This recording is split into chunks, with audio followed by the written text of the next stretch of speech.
Hello and welcome ulit sa ating programang You Shall Know the Truth. At ito po ang iyong lingkod, si Erwin Silva. So ngayon naman mga kaibigan, atin namang tatalakayin ang isa namang mabibigat na mga discovery na ating sadihan ngayon about sa Earth Beast and the Second Beast, kung ano ang gagawin nila sa hinaharap.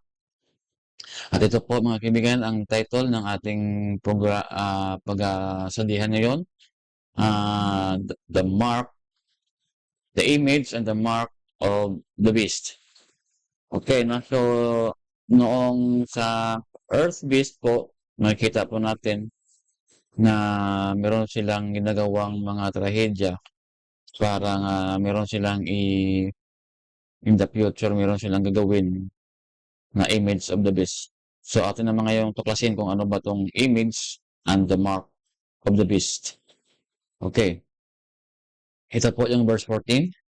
And he deceiveth them that dwell on earth by means of those miracles, and he had power to do in the sight of the beast, saying to them that dwell on the earth that they should make an image of the beast which had the wound by the sword and did live. So itong image of the beast po, nagre-refer po to siya sa first beast po, yung sea beast, which is nung nastudihan natin, this is the papacy. At yung beast po na mag-create ng image is yung United States of America. Ano ba ang image of the beast? Okay, patuloy natin. Thou shalt not make unto thee any graven image and any likeness of anything that is in heaven above, or that is in the earth beneath, or that is in the water under the earth.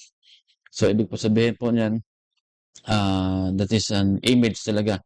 No, dito ay pinapakita sa Exodus 20 verse 4 na if you don't, kasi yung mga pagan, hindi sila mag-worship without the image sa kanilang harapan. So, ganun din po yung mga Roman Catholic Church, hindi din po sila mag-worship without the image sa kanilang harapan. Kaya po kung pumunta ka sa ilang mga katedral, kapilya, mayroon talagang image in the altar. No? So, ano ba ibig sabihin nun? Sa verse 5, thou shalt not bow down thyself to them. So, yung ibig sabihin po nun, worship talaga. No? Nor serve them, for I am the Lord thy God. I am a jealous God, visiting the iniquity of the fathers upon the children, unto the third and the fourth generation of them that hate me. So, yung issue po dito, yung image of the beast po, it means worship. So, ano ba ang ibig sabihin ng image na yan? That is worship. So, ano bang day? Yung ginagawa, gagawin na day of worship. Okay, ito po. The sun was a foremost god in the heathen. Yun. Sun pala is the god of the heathen. The sun was has worshippers. Yun. May mga worshippers din pala yung mga suns. So, ano ba ang connection nito sa image of the beast? At this hour in Persia and other lands, there is in truth something royal, kingly about the sun, making it a fit emblem of Jesus, the Son of Justice. Hence, the church in these countries would seem to have said, keep the old pagan name Sunday. Ayun pala. Yung image of the beast pala, na kanilang gustong ipapasa was Sunday, the day of worship. It shall remain consecrated, sanctified, and thus the pagan Sunday dedicated to Balder. Yun. Yung si Balder, merong yung imahe. At yung si Balder, dinededicate po yung day of the sun sa kanya. Siya po ang wino-worship on that day. Kasi itong si Balder was a god of ano ba yan? Nakalimutan ko kung anong god sina Thor at saka si Loki at saka yung kanyang ina na si Frigg at saka yung kanilang tatay na god. Yun si Balder, anak din yan ni Frigg at saka nakalimutan ko yung tatay niya kung sino ba yun. So yun po yung image ni Balder at nirepresent siya kung siya po sa kanya po binibigay yung day, Sunday worship. At Maliban kay Balder, meron din sa Persian, si Mithra. Sa Rome is Apollo. Sa Greece po was Hercules. So, sa atin ngayon, pinapalagay nila na yan po ay sacred for Jesus. So, ibig sabihin, yung nakasabit dyan sa cross, sa kanilang mga altar, hindi po si Jesus yun. That is the pagan God. Yan po yung Charles William Gilley, Doctor of Divinity of Catholic World, March 1894, page 18. So, ibig sabihin po, yung image was a day of worship, Sunday. So, gagawin nila po yun.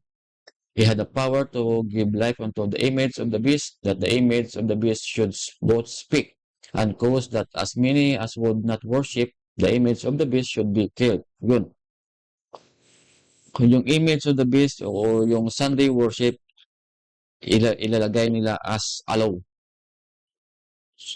So, pag mayroon ng law of Sunday worship, that image can also speak.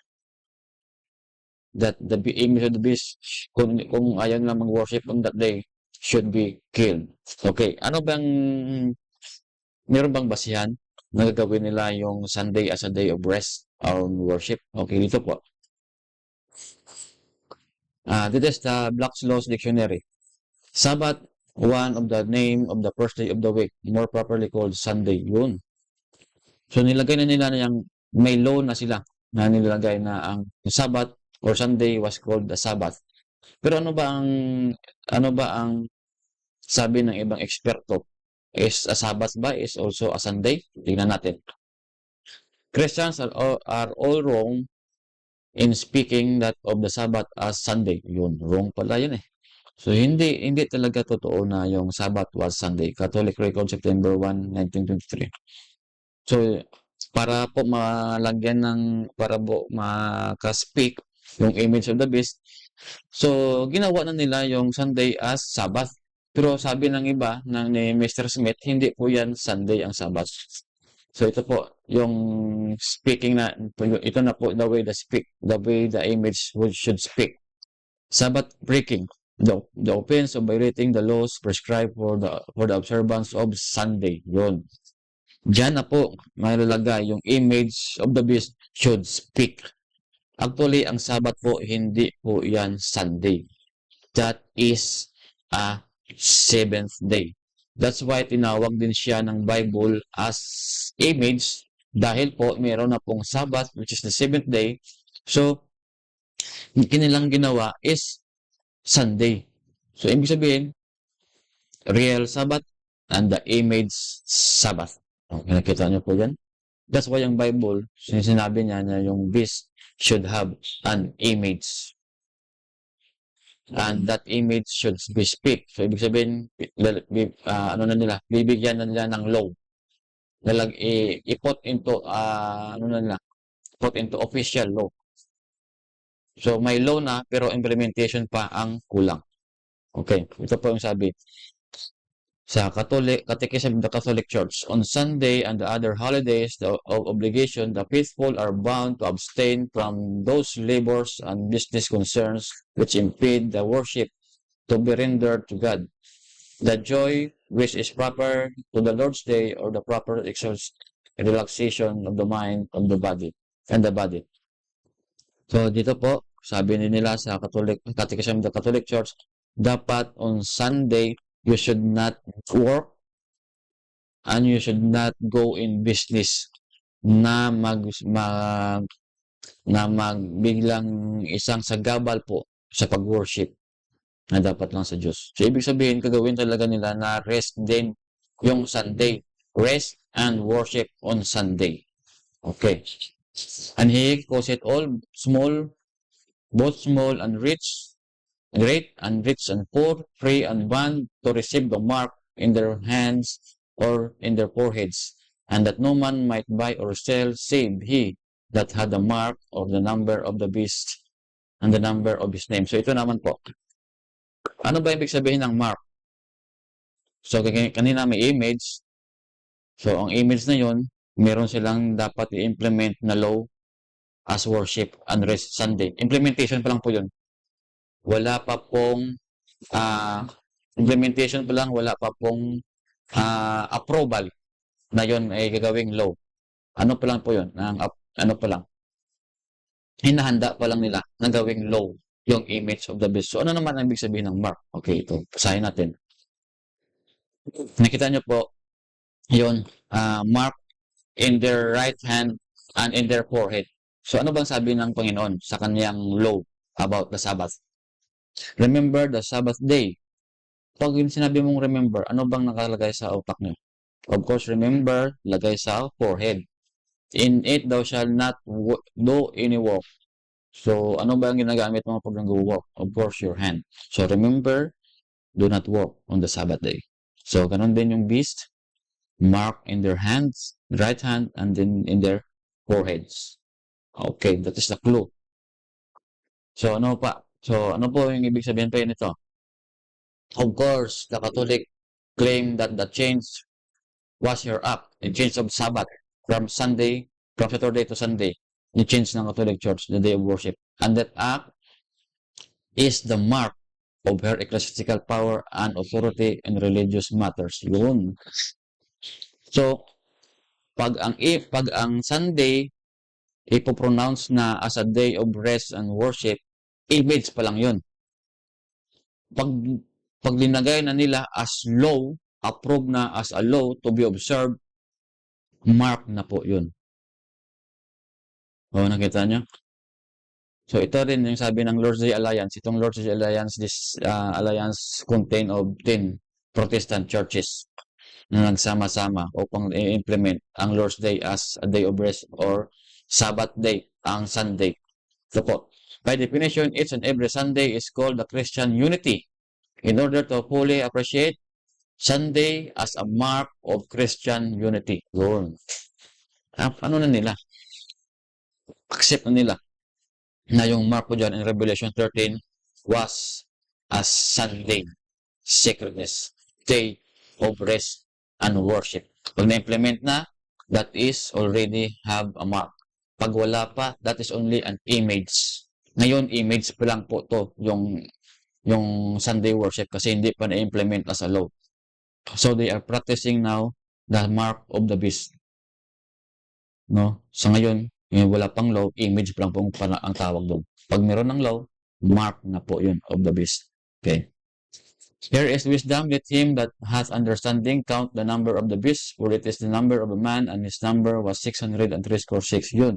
Dito sila na kukonfuse. Sabi daw nila yung mark of the beast daw in their foreheads and their right hands was 666 daw yun. Pero tingnan natin kung ano ba ang ibig sabihin ng Bible in Revelation 13 verse 18 na 666. Okay. Ito po ay isang sun table. At itong sun table na to, tinatawag nila na amulet, and this is dedicated to their sun god. Ito po, pag sinob nyo po yan, from 6 to 1 is 111, 7 to 30, 111, 19 to 24, 111, 18 to 13, 111, 25 to 12, 111, 36 to 31, 111. Pag sinum up nyo po yan, that is equal to 666. And then from 6 to 36, 32 to 5, 3 to 33, 34 to 4, 35 to 2, 31 to 31.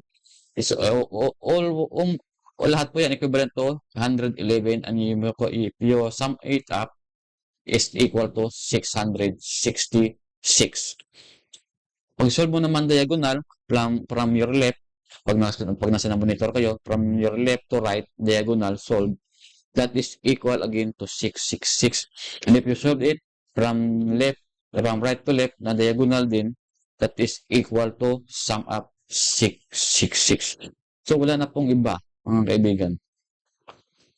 Yung mark is yung image, pag wala pang implementation as a law, yung image of the beast or Sunday worship was an image of the beast. Pag meron na pong law, the Sunday worship was the mark of the beast. Pag meron na pong law na papatayin yung hindi sumunod ng Sunday worship, meron ka ng mark as a number of the beast, which is 666. Nailon nyo. So, yung mga kaibigan, so don't accept the mark of the beast If you accept the mark of the beast, you have the number of the beast, which is 666. And that is not the mark, ha? That is not the mark of the beast, ang 666. That is the number of his name. That is Sunday worship din, mga kaibigan. Ulit po, ito po si Erwin Silva, and you shall know the truth.